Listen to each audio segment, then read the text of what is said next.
আমার আলম আবু দেখছে, আমরা দেখছি, আমরা 57 জন এটা ফেস করছি। তো আমরা ওই ব্যাপারে আপাতত কিছু বলতে চাই না। তাদেরকে আপনারা এখানে আনার ব্যবস্থা করুন। প্রথম ব্যাচে 57 জনকে একত্রিত করে আমরা একটা প্রেস ব্রিফিং করব, সেখানে আমরা সবকিছু বলবো। খবরদার নাহিদ ভাই, শেষ সতর্কবার্তা দিচ্ছি, বাংলাদেশে বসেও যদি আবার আমিরাতের বিরুদ্ধে কোনো কথা বলার চেষ্টা করেন, এবার আপনাদেরকে প্রবাসীরা বয়কট করবে এবং কি আবার আমিরাত থেকে বাংলাদেশ প্রবাসীরা রেমিটেন্স বন্ধ করবে।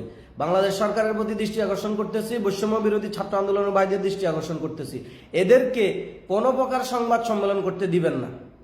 এদেরকে যদি সংবাদ সম্মেলন করতে দেন, তারা যদি সেখানে আমিরাতের বিরুদ্ধে কোনো কথা বলে, ভাই 57 জন না, আরো যারা জেলে আছে তারা ঠিকই যাবে, সমস্যা নাই। তারা যাওয়ার পর যদি সংবাদ সম্মেলনটা করে, এখানে যে লক্ষ লক্ষ প্রবাসীরা আছে তাদের কি হবে একবার চিন্তা করছেন? এই যে নাহিদ ভাইয়ের কারণে নাহিদ ভাইদেরকে সতর্ক করা হয়েছে যে কোনো মিছিল মিটিং না করতে, তারপরও তারা মিছিল মিটিং করছে, নিজে ভাইরাল হয়েছে, এটাতে কোনো সন্দেহ নাই। কিন্তু তাদের কারণে নিরপরাধ অনেক ভাইরা এখানে কষ্ট পাইছে, জেল কাটছে, বাংলাদেশ গেছে। এত স্বপ্ন নিয়ে আসার পরেও তারা কিন্তু তাদের স্বপ্ন বাস্তবায়ন করতে পারে নাই, একমাত্র ওনাদের কারণে।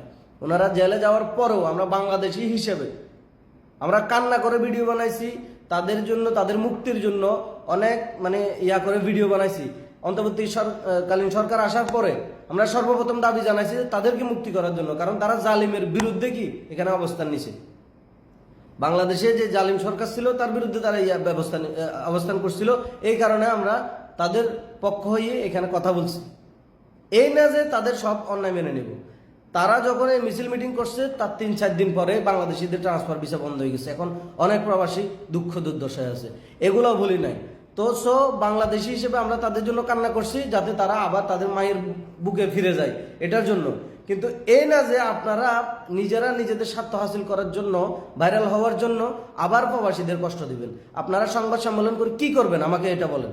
সংবাদ সম্মেলন করে আপনাদেরকে মানুষ চিনবে, মানুষ দেখবে, এতটুকুই। পরিণামে আমরা প্রবাসীরা এখানে কষ্ট পাবো যদি আমিরাতের বিরুদ্ধে কোনো কথা বলতে যান। এ না যে আপনাদেরকে ছেড়ে দিচ্ছে শেষ, আপনাদেরকে এখান থেকেও তারা কি মনিটরিং করতেছে, দেখতেছে আপনারা কি বলতেছেন, কি করতেছেন, সব শুনতেছে। এটা মাথায় রাখিয়েন, যদি আমিরাতের বিরুদ্ধে আর কোনো কথা বলতে যান, তাহলে শেষ সতর্কবার্তা দিচ্ছি, আপনাদেরকে সব জায়গা থেকে বয়কট করা হবে এবং কি আমিরাত প্রবাসীরা আবার রেমিটেন্স বন্ধ করবে। সোজা কথা। এখানে যদি কেউ আমাকে আওয়ামী লীগের দালাল বা আওয়ামী লীগ বা যে কোনো খারাপ কিছু বলতে পারেন, সোজা আমার আইডিতে গিয়ে একটু দেখে আসবেন।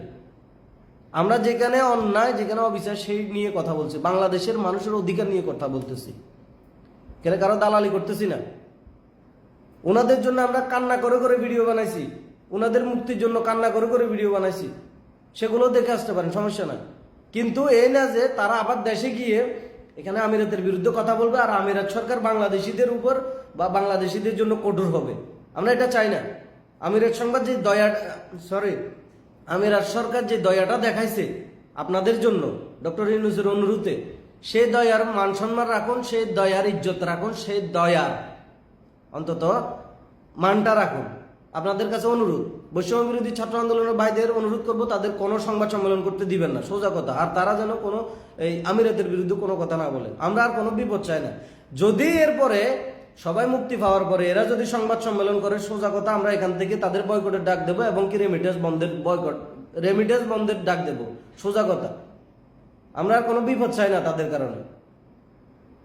তারা জালিমের বিরুদ্ধে অবস্থান নিছে, তাদেরকেও সেখানেও উষ্ণ সংবর্ধনা দিচ্ছেন, আমরা আলহামদুলিল্লাহ বলে সেটা প্রচার করছি, সমস্যা নাই। তাদের মা বাবার কাছে ফিরে গেছে, সেটা আমরা শুকরিয়া আদায় করছি। কিন্তু তাদের কারণে আমরা আর কোনো বিপদ চাই না, সোজা কথা। যারা বুঝার তারা বুঝবে, যারা না বুঝার তারা কখনোই বুঝবে না। আশা করি ব্যাপারটা বুঝতে পারছেন।